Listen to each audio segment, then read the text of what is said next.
அல்ஹம்துலில்லாஹி வஸ்ஸலாத்து வஸ்ஸலாம் அலா ரசூலில்லா வஅலா ஆலிஹி வ ஸஹாபிஹி அஜ்மஈன் அம்மா பாத்.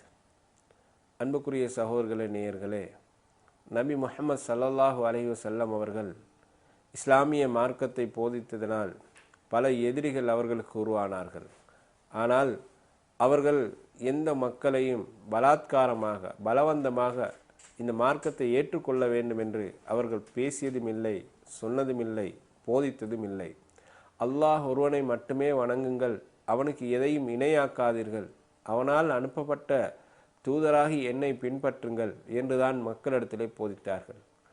அனாதைகளுடைய சொத்துக்களை சூறையாடாது நீதமாக நடந்து கொள்ளுங்கள், பெண்களுடைய உரிமைகளை வழங்குங்கள், அன்றை வீட்டாருடன் அன்பாக அழகாக நடந்து கொள்ளுங்கள் என்ற மனிதநேய போதனைகளை தான் நபி முஹம்மது ஸல்லல்லாஹு அலைஹி வஸல்லம் அவர்கள் சொன்னார்கள். பலமுள்ளவன் பலகீனமானவனை அடக்குவதை அவர்கள் கண்டித்தார்கள். பெண்களுடைய உரிமைகளை பறிப்பதை கண்டித்தார்கள். சொத்துரிமைகள் இல்லாமல் பாதிக்கப்படுகின்ற மக்களுக்காக குரல் கொடுத்தார்கள். இப்படி மனித முன்னேற்றத்துக்காக வேண்டியே அவர்களுடைய பிரசார பணியை அவர்கள் முன்னெடுத்தார்கள்.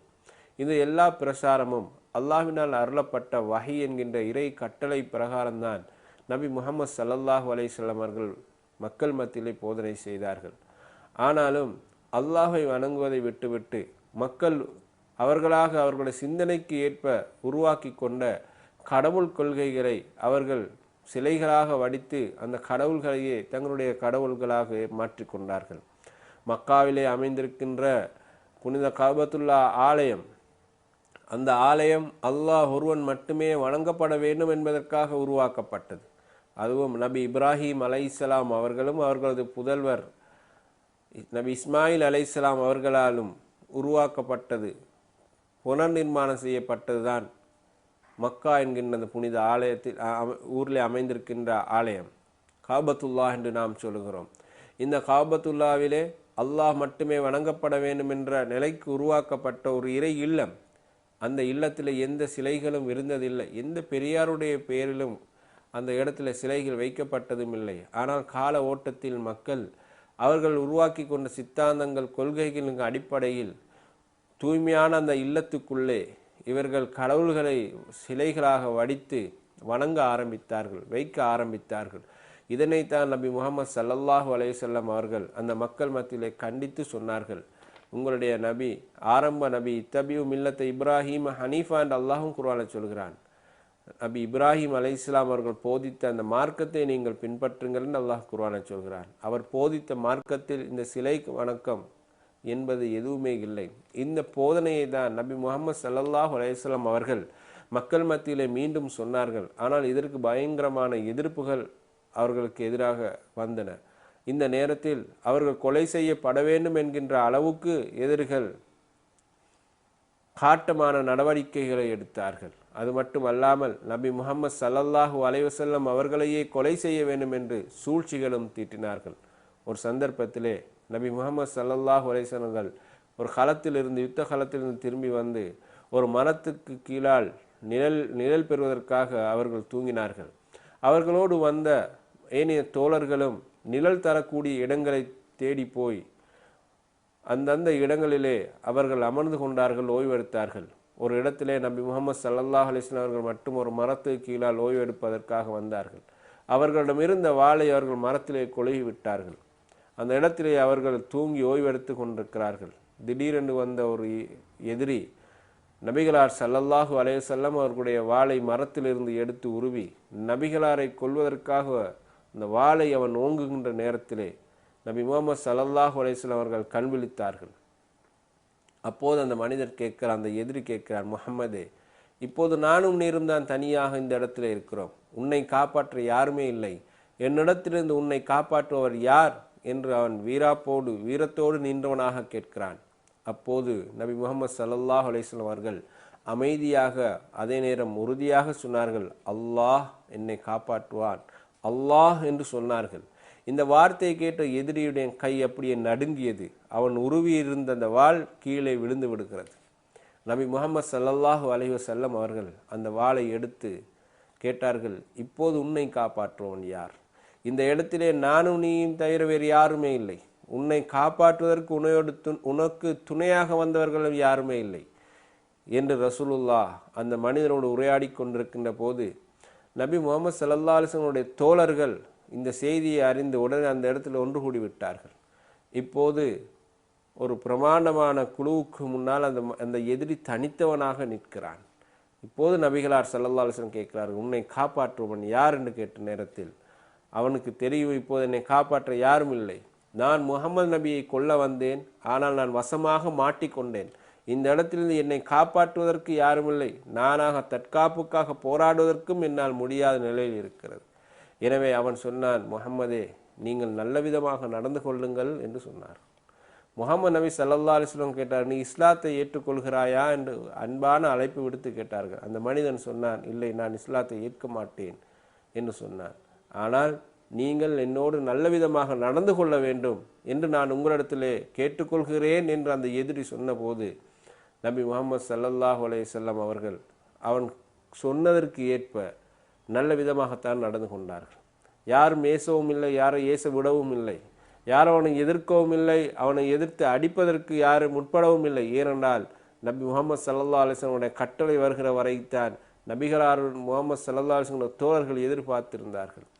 அதே நேரத்தில் அந்த எதிரி ஒரு வாக்குறுதியை கொடுத்தார், முஹம்மதே, உங்களுக்கு எதிராக படை திரட்டி வருகின்ற மக்களோடு நான் ஒரு காலமும் ஒன்று சேர மாட்டேன் என்று வாக்குறுதி உங்களுக்கு தருகிறேன், என்னை விடுதலை செய்து விடுங்கள் என்று அவன் கேட்டான். அப்போது நபி முகமது ஸல்லல்லாஹு அலைஹி வஸல்லம் அவர்கள் எந்த வார்த்தையும் மறுப்பேதும் சொல்லாமல் அவனை விட்டுவிடுங்கள் என்று சொல்லி அந்த எதிரி அவனுடைய போக்கிலே போகவிட்டார்கள் என்ற செய்தியை தான் நாம் பார்க்கிறோம். இந்த மனிதன் நேராக தன்னுடைய சமூகத்தில் வந்து சொன்னான், நான் மனிதர்களே மிக கண்ணியமான ஒரு மனிதரிடத்திலிருந்து இப்போது உங்களிடத்தில் வந்து நிற்கிறேன் என்று அவன் சொல்கிறான். மனிதர்களே மிக கண்ணியமானவர் யார்? அவர்தான் நபி முகமது ஸல்லல்லாஹு அலைஹி வஸல்லம். அவர் கொடுத்த மன்னிப்பின் காரணமாகத்தான், அவர் நடந்து கொண்ட மரியாதை கண்ணியமின் காரணமாகத்தான் நான் இன்றைக்கு உங்களிடத்தில் திரும்பி வந்து நிற்கிறேன் என்று அந்த மனிதன் அந்த கருத்துட்பட சொன்ன வார்த்தைகளை நாம் பார்க்கிறோம். இந்த அளவுக்கு நபி முகமது ஸல்லல்லாஹு அலைஹி வஸல்லம் அவர்கள் தன்னை கொல்ல வந்தவனை கூட எதிரியாக கணிக்காமல் நண்பனாக கணித்து, மார்க்கத்தை அவன் புரிந்து கொள்ள வேண்டும் என்று எதிர்பார்ப்போடு நடந்தாலும் கூட அவர் ஏற்கவில்லை என்பதற்காக எந்த பலவந்தமும் இல்லாமல் அவனை கொல்லாமல் அவனுடைய பாதையிலே அவனை போக விட்டார்கள் என்ற செய்தியை தான் நாம் நபி முகமது ஸல்லல்லாஹு அலைஹி வஸல்லம் வரலாற்றிலே முஸ்லிம் அல்லாத நண்பர்களோடு அவர்கள் நடந்து கொண்ட அந்த வாழ்க்கை முறையிலிருந்து நாம் பார்த்து கொள்கிறோம். அன்புக்குரியவர்களே, அதுபோல இன்னொரு சந்தர்ப்பத்திலே நபி முகமது ஸல்லல்லாஹு அலைஹி வஸல்லம் அவர்களை கொல்ல வேண்டும் என்று ஒரு யூத பெண் உணவிலே நஞ்சூட்டி கொண்டு வந்து கொடுத்தாள். இது நபி முகமது ஸல்லல்லாஹு அலைஹி வஸல்லம் அவர்களுக்கு தெரியாது. அந்த பெண் முகமது நபிக்கு விருந்து கொடுப்பதாக சொல்லி ஒரு ஆட்டை அறுத்து சமைத்து அந்த ஆட்டிலே நஞ்சை ஊட்டி கொண்டு வந்து நபி முகமது ஸல்லல்லாஹு அலைஹி வஸல்லம் அவர்களுக்கு கொடுத்து விடுகிறாள். அவள் என்ன நினைக்கிறாள் என்றால், இந்த உணவை உண்டு முகமது நபி அப்படியே செத்து போய்விட வேண்டும், இறந்து போய்விட வேண்டும் என்று அந்த பெண் விரும்பி கொண்டு வந்து கொடுக்கிறார். முகமது நபியும் அவருடைய தோழர்களும் இருக்கின்ற அந்த சபையில் அந்த உணவு பரிமாறப்படுகிறது. இந்த உணவை ஆரம்பத்தில் எடுத்து நபிகளார் வாயில வைக்கின்ற போதே அதில் நச்சுத்தன்மையை அவர்கள் உணர்ந்து கொண்டார்கள். அப்போது அந்த பெண்ணிடத்தில் கேட்டார்கள், நீங்கள் ஏன் இந்த உணவுக்கு நஞ்சு ஊற்றினீர்கள் என்று கேட்டார்கள். அந்த பெண்மணி சொன்னார், அந்த யூதர்கள், அந்த பெண்ணோய் சார்ந்த யூதர்கள் எல்லோரும் வரவழைக்கப்பட்டு விசாரிக்கப்பட்டார்கள். நஞ்சு ஊட்டப்பட்டதுன்னு இப்போது தெளிவாகிவிட்டது. எனவே அந்த யூத பெண்ணும் அந்த யூத பெண்ணோடு இருக்கின்ற யூதர்களும் அழைத்து வரப்பட்டு நபிகளார் ஸல்லல்லாஹு அலைஹி வஸல்லம் மக்களிடத்தில் கேட்ட ஒரே ஒரு வார்த்தை தான், நீங்கள் ஏன் இந்த உணவிலே எங்களுக்கு நஞ்சூட்டி தந்தீர்கள் என்று கேட்டார்கள். அப்போது அந்த பெண்மணி அந்த வந்த யூதர்கள் எல்லோரும் சொன்ன ஒரு வார்த்தை, முஹம்மதே, நீங்கள் பொய்யனாக இருந்தால், அல்லாஹ்வுடைய தூதர் இல்லாமல் ஒரு சாதாரண மனிதன் ஒரு பொய்யன் என்று இருந்தால் உணவிலே நஞ்சூட்டி தந்திருக்கிறோம், அந்த உணவை நீங்கள் சாப்பிட்டு இறந்து போய்விடுவீர்கள், அப்போது நாங்கள் நிம்மதியாக இந்த உலகத்தில் வாழ நிம்மதி அடைவோம் என்பதற்காக செய்தோம். அதே நேரம் நீங்கள் நபியாக இருந்தீர்கள் என்றால் நாங்கள் ஊட்டிய நஞ்சு உங்களுக்கு எந்த தீங்கும் தராது என்பதற்காக நாங்கள் செய்தோம் என்று சொன்னார்கள்.